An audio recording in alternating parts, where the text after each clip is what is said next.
Estamos con la psicóloga Edith Shiro y quisiera que nos hablara un poco acerca de la diferencia de un sociópata versus un psicópata. Doctora, nos gustaría que nos explicara un poco el perfil de este joven. Bienvenida. Sí, hola, Luciano. Espero que tenga una buena conexión. Fíjate, hay una diferencia entre lo que se habla de lo que es un desorden de personalidad o una enfermedad mental y personas de todos los días que pueden estar con rabia, con violencia, con agresión.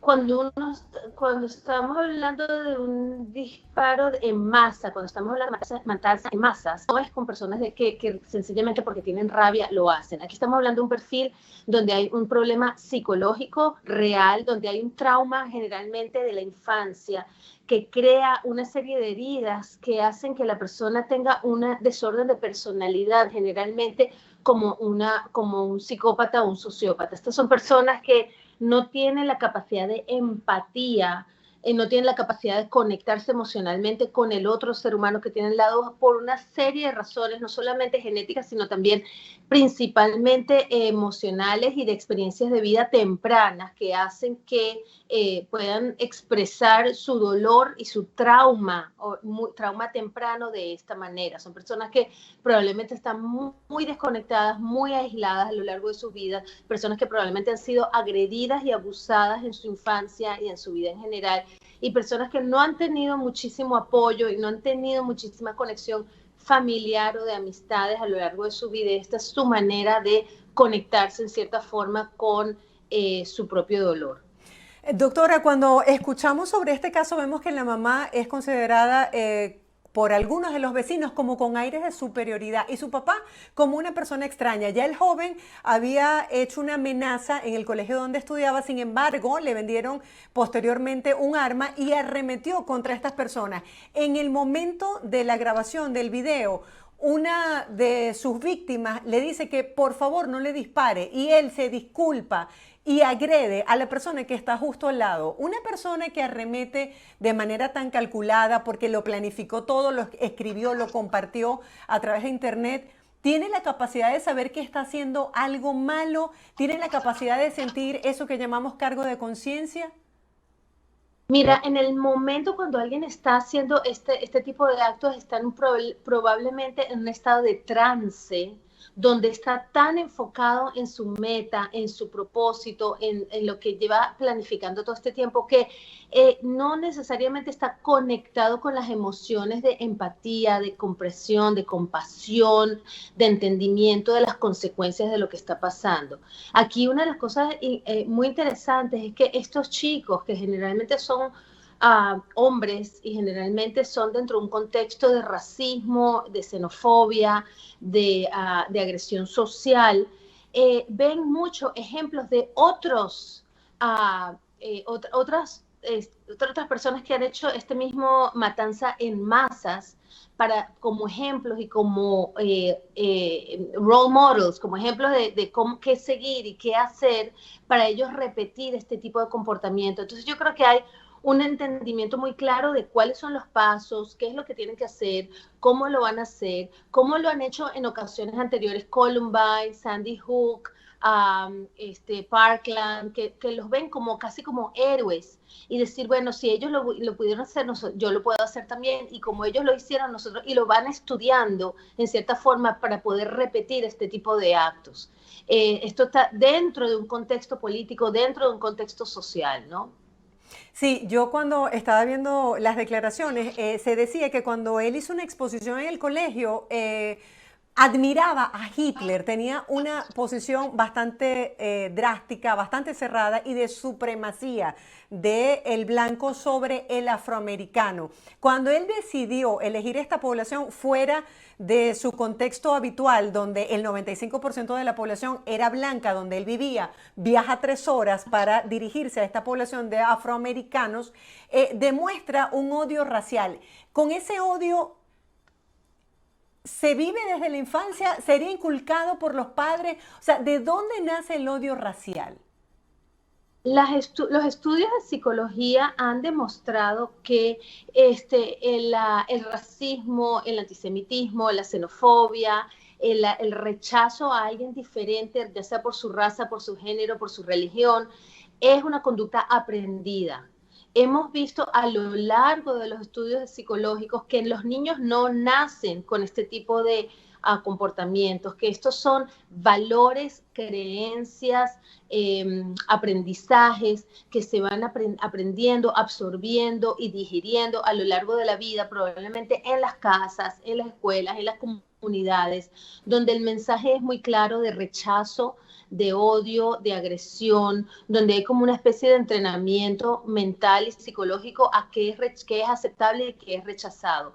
Estamos también viviendo en un contexto de una sociedad sociopolítica donde una serie de creencias y afirmaciones de rechazo racial, religioso y de género están siendo parte de nuestro vocabulario todos los días, están siendo parte de plataformas políticas todos los días, están siendo como metas y como focos de avanzar muchas veces plataformas políticas y plataformas sociales y de líderes de nuestra comunidad que están tal vez muchas veces fomentando esto.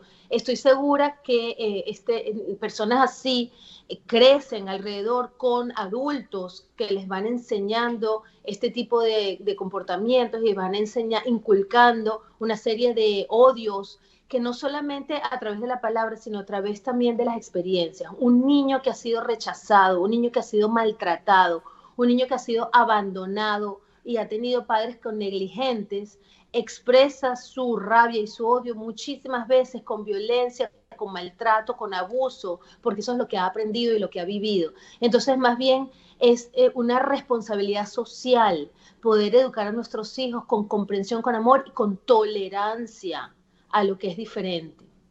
¿Qué hay detrás, doctora Edith, de ese morbo de haber grabado lo que estaba ocurriendo y compartirlo a través de una plataforma? Yo creo que una de las cosas que está pasando con nuestros jóvenes y adolescentes hoy en día es que están perdiendo mucho su identidad. Hay una sobreestimulación de las redes sociales, una sobreestimulación de información, de globalización, de estar conectado virtualmente, donde no hay una conexión humana, donde no tienes como la persona enfrente como para ser responsable de lo que dices y lo que haces. Entonces, muchas veces este tipo de comportamientos te dan un propósito de vida, te dan una identidad y te dan como una meta a seguir y un poco organizan la vida, ¿no? Y lo digo de la peor manera posible, porque igual como se podría tener todo este esfuerzo y todo este enfoque y toda esta sabiduría para hacer algo productivo para la sociedad, desafortunadamente se hace para fomentar odio, para fomentar crimen, para fomentar matanzas y violencia. Pero esta misma esfuerzo, esta misma metodología se puede usar perfectamente para mejorar la humanidad y para mejorar la vida, la comunidad en la que estamos viviendo. Doctora, para nadie es un secreto que en Estados Unidos confluyen muchísimas culturas, inmigrantes de diferentes nacionalidades. ¿Cómo hablarle a nuestros hijos en casa para que entiendan que todos merecemos respeto? Porque, por ejemplo, este fin de semana también en una iglesia hubo otro ataque donde sus feligreses en su gran mayoría eran asiáticos, es decir, otro ataque violento de origen de odio racial. ¿Cómo se le puede hablar a nuestros hijos en casa? Sí, mira, lo primero es no tomar a estas personas que están haciendo estos crímenes como héroes. Yo creo que hay que tener muchísimo cuidado con no mencionar los nombres repetidamente, no poner las fotos repetidamente, no exponer a nuestros niños a estos ejemplos, porque independientemente de lo que les digamos, estar expuestos a estas imágenes, a esta persona y glorificar las personas que hacen estos crímenes es delicado. Entonces hay que tener mucho cuidado con eso. Y la otra parte es, creo que desde el comienzo de la educación de los niños, aprender a tolerar las diferencias, aprender a aceptar que no todo el mundo es igual, que no todo el mundo piensa de la misma manera y no por eso hay que ser rechazado. Y eso no se hace con las palabras nada más, eso se hace con el comportamiento. Si nosotros como padres, como adultos, como líderes comunitarios, como ejemplos para nuestros hijos, nos portamos de una manera donde podemos abrazar y aceptar a los demás de una manera respetuosa, aunque sean diferentes, aunque piensen diferentes de nosotros o aunque no estemos de acuerdo con lo que estén haciendo, mientras haya como un respeto y una tolerancia, eso es lo que nuestros niños van a ver. Y eso es fundamental para la educación, porque desde ahí se comienza para que no 20 años después tengamos que lidiar con este tipo de cosas que pasan tan frecuentemente y inaceptable, que tengamos que recurrir a este tipo de violencia, a este tipo de masacre, donde tanta gente sufre. Y entonces lo que los niños ven es este tipo de ejemplos. Y eso tiene que ver con los niños estar expuestos a películas violentas, a videojuegos violentos, a actividades violentas, porque hay que comprarle a los niños armas de juguete, por ejemplo, para que jueguen a matar a otras personas, porque hay que exponer a los niños a películas extremadamente violentas solamente porque se supone que son para niños. Todo este tipo de cosas son valores que les vamos inculcando y les vamos permitiendo, porque nosotros mismos se los damos, nosotros mismos los exponemos a eso, entonces luego queremos que nuestros hijos no sean así. Entonces hay que tener muchísimo más filtro y muchísimo más cuidado con lo que hacemos con nuestros hijos. Sí, normalmente tendemos a normalizar, valga la redundancia, la violencia y eso no está bien. Doctora, ¿cuáles son esos signos que nos permiten ver que nuestros hijos o alguna persona cercana tiene como un comportamiento extraño? Una de las primeras cosas, y creo que sucede muy frecuentemente con estos mass shooters, con esta gente que mata en masa, es que están muy aislados. Son personas que crecieron aisladas, que no se relacionan mucho con los demás amigos, que no socializan mucho. Entonces, esa es una de las primeras banderitas y primeras señales de alarma que hay que ver. La otra es personas que no se comunican, no comunican sus emociones, no comunican sus creencias, no comunican sus deseos, no comparten ni sus alegrías ni sus tristezas. Entonces, tener un canal de comunicación abierto siempre es muy, muy importante. Y tercero, personas que no tienen propósito de vida. Cuando nuestros niños están perdidos, que no saben por qué se paran todos los días por la mañana, cuando dicen que la vida no vale la pena, cuando dicen, bueno, ¿para qué hago una cosa? ¿Para qué hago? Y pierden el sentido de la vida. Eso es también una señal de que hay que tener mucho cuidado, hay que reenfocarlos en ver cuál es el propósito, no de solamente inmediato, sino a largo plazo también. Doctora, yo tengo una pregunta muy personal.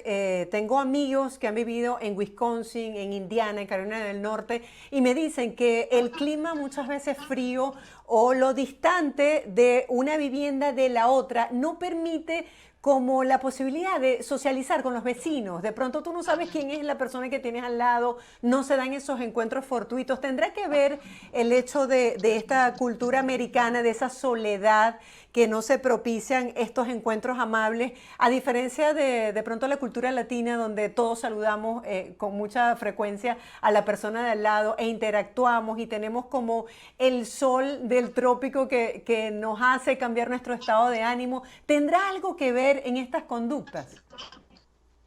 Mira, no sé la parte del clima, lo que sí, porque en Europa tampoco pasan estas cosas y puede haber clima frío. Entonces, no necesariamente es el clima y no necesariamente es la distancia de una casa a otra. Lo que tiene que ver es con cómo tú tienes un sentido de pertenencia. Tú puedes vivir en casas muy separadas, pero si perteneces a una comunidad, perteneces a un grupo, perteneces a algo que te hace sentir que tú vales, que tú eres reconocido, que tú tienes valor por tu existencia, eso es lo que es importante. Entonces, si en el vecindario se organizan cosas donde se pueden estar juntos o la gente va todos a una congregación o comparten un deporte juntos o comparten la música o comparten algún tipo de actividad que genere un sentido de pertenencia. Puede ser que medites todos los días, no importa lo que sea, que vayas a escalar, pero que sea algo que tú digas, yo pertenezco a este grupo, si yo falto, las personas se van a dar cuenta, si yo estoy presente, yo valgo y mi vida es importante para los demás. Y esa conexión humana, que no es virtual nada más, sino que es realmente presencial, es realmente importantísima para el funcionamiento del ser humano. Nosotros somos seres sociales, nosotros estamos cableados para ser sociales, para vivir en sociedad, para vivir en tribus, para vivir en conjuntos de comunidades. Y esa pertenencia es como una parte de lo que garantiza la salud mental. La otra parte es tener como una práctica espiritual, sentir que tú eres no solo parte de un todo, de algo más grande que tú, al que tú no estás aislado, que tú no eres un individuo solo, que es muchas veces la cultura americana del individualismo y la individualidad. Cuando nosotros entendemos que algo más allá, que no estamos solos, que no somos individuos, también genera un potencial importante. Entonces, todos estos son elementos que se tienen que ir inculcando y hablando y aprendiendo y enseñando desde muy, muy temprano. Doctora, ya se nos acabó el tiempo. Quería una última recomendación. En las últimas revelaciones que se hicieron sobre este caso, el joven decía que estaba aburrido por la pandemia y radicalizó aún más sus acciones. El hecho de estar aburrido, que supongo transmite otras cosas como el encierro, como no tener contacto con nadie, puede hacer que una persona pierda la cordura, la perspectiva mental y puede llegar a tener una reacción como esta. Sí, sí, bueno, obviamente tiene que haber otros elementos y yo no diría la palabra tanto aburrido, tal vez esa es la manera como lo expresó, no sé, tendría que ver exacto qué fue lo que dijo, pero Sí, sí coincido. lo traduzco un poco más, sí, a no tener un propósito de vida, no tener una meta de vida, no tener un sentido de vida. Cuando tú te paras todas las mañanas y no sabes ni por qué te estás despertando, porque no sabes por qué te estás vivo todos los días, eso genera muchísima ansiedad, muchísima angustia y genera casi que una crisis existencial de que la vida no tiene sentido. Entonces, cuando te pones una meta, dices, ah, bueno, ahora entiendo por qué es que estoy aquí. O sea, déjame ver cuál es mi meta y entonces me enfoco todos los días a esforzarme a que esa meta suceda. Desafortunadamente para este chico, la meta que eligió es fatal, es una desgracia y es algo que realmente deberíamos transformar en algo muchísimo más positivo. Entonces, sí, hay que tener mucho cuidado con no aburrirnos de esa manera. Gracias, doctora, por su análisis sobre este tema. Era Edith Shiro, psicóloga, nos acompaña el día de hoy en Buenos Días.